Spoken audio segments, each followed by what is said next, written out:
Sometimes it's necessary to remove things just to get to something else. And in this case, the starter is absolutely fine, but I'm going to be removing it because I've got some other issue. Look out! Welcome back to Jay Hunto's Garage. Today I'm going to show you how to change a starter on a HHR. It's pretty much the same with all vehicles, usually 2 bolts. Some other cars might be a little fancier than that, but starters should be something anyone can change in their driveway. If it's too complicated for that, I wouldn't buy that car. Before you start any electrical work on your car, you should disconnect the negative side of the battery. On this particular car, the battery's in the back, so I'll go back there, disconnect that, and then the starter motor lives down in the front of the vehicle, straight down there, and I believe it's just 2 bolts and 2 electrical connections.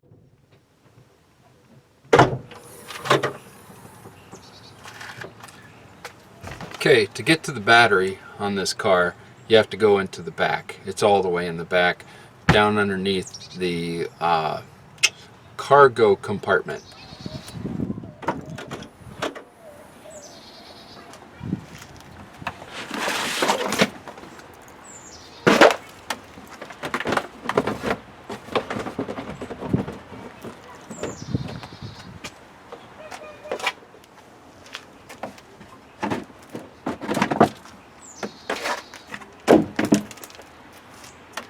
Here's your battery.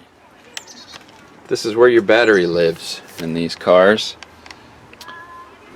Black is negative, red is positive. So you just need a 10mm wrench. Loosen that up, and that comes right off. Just make sure that does not touch that.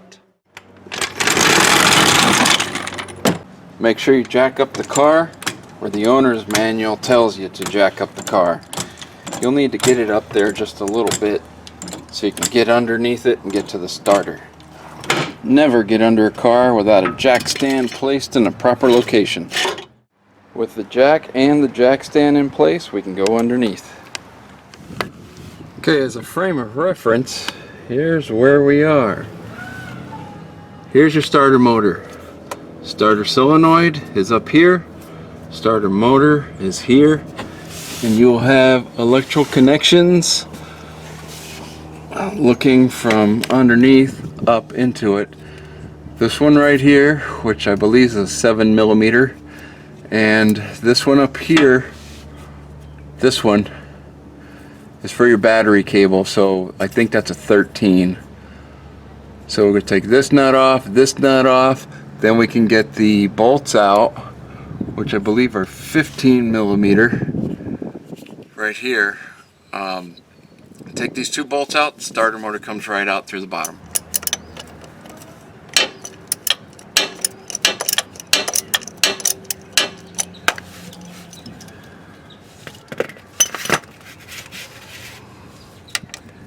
$8mm.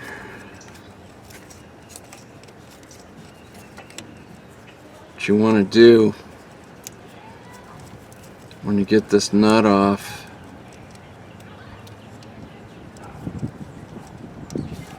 just take off the wire. Remember where it goes. Put your nut back on so you don't lose it. Your larger cable is a 13mm.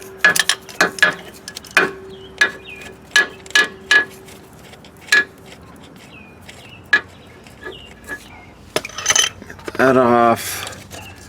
Just take note of how many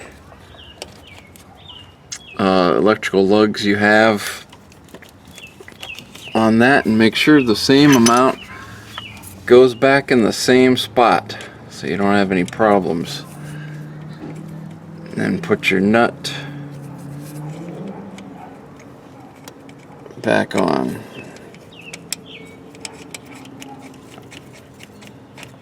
Okay, starter's ready to come out, which is this bolt here and one on the top. Okay, your bolts are indeed a 15-inch socket. You just want to get that loose.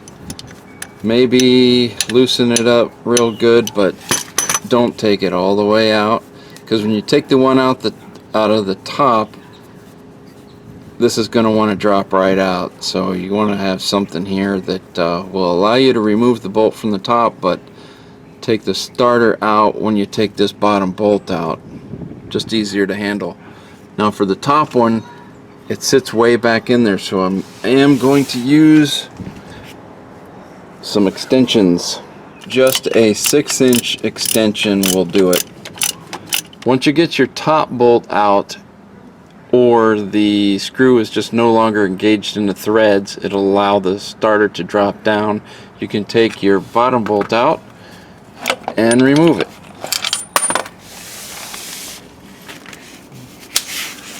Just that easy. What you're looking at here is the hole that the starter goes in. And if you look closely at that torque converter bolt, the only one you can see inside that opening there is loose, and that makes a heck of a noise. Alright, once you get your starter out, you can see how easy it is. They're just 2 bolts. Installation is the reverse of removal. Now what we've got here is a loose or backing out torque converter bolt. I have no idea why that would do that, but that makes the weirdest noise. So I'm going to put some Loctite on those very liberally and reinstall those. There are 3, so I'm going to do all 3 of them. Alright, before I apply the Loctite thread locker, look out! I'm going to clean off these threads with some brake clean from AutoZone.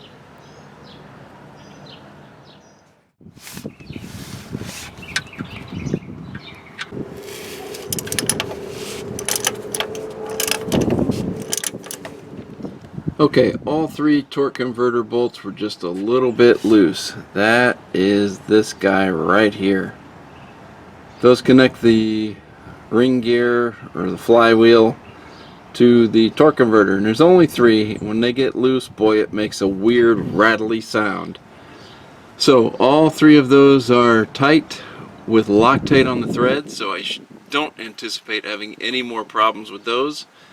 Next up, reinstallation of the starter motor, which is just the 2 15mm bolts, a 13mm nut for the cable, and an 8mm nut for the smaller of the 2 cables. Then we reconnect the battery. Since you got everything out, that's a good time to take a look and see if you've got any leaks happening.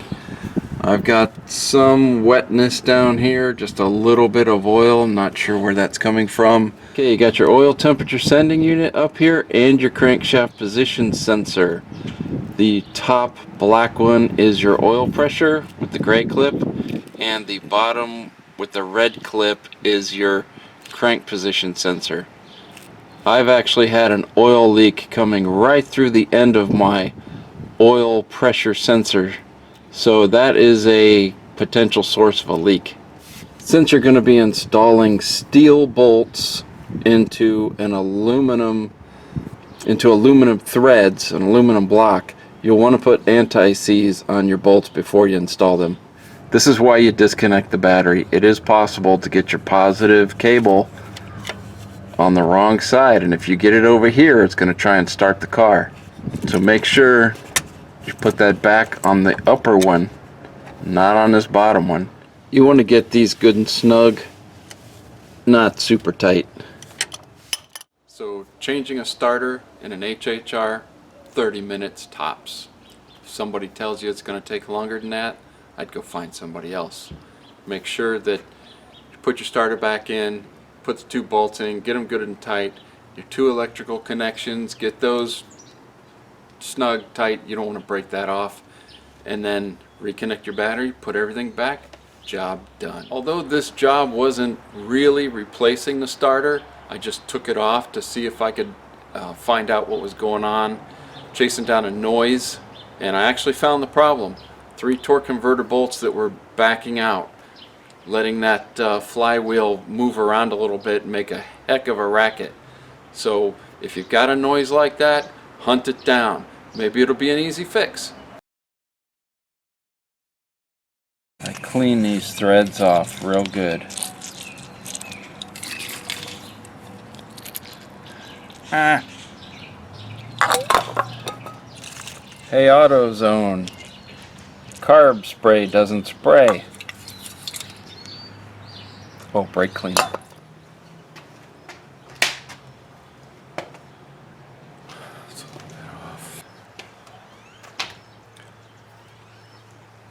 Welcome back to Jay Hunto's. Here we go. 1, 2, 3. Bam.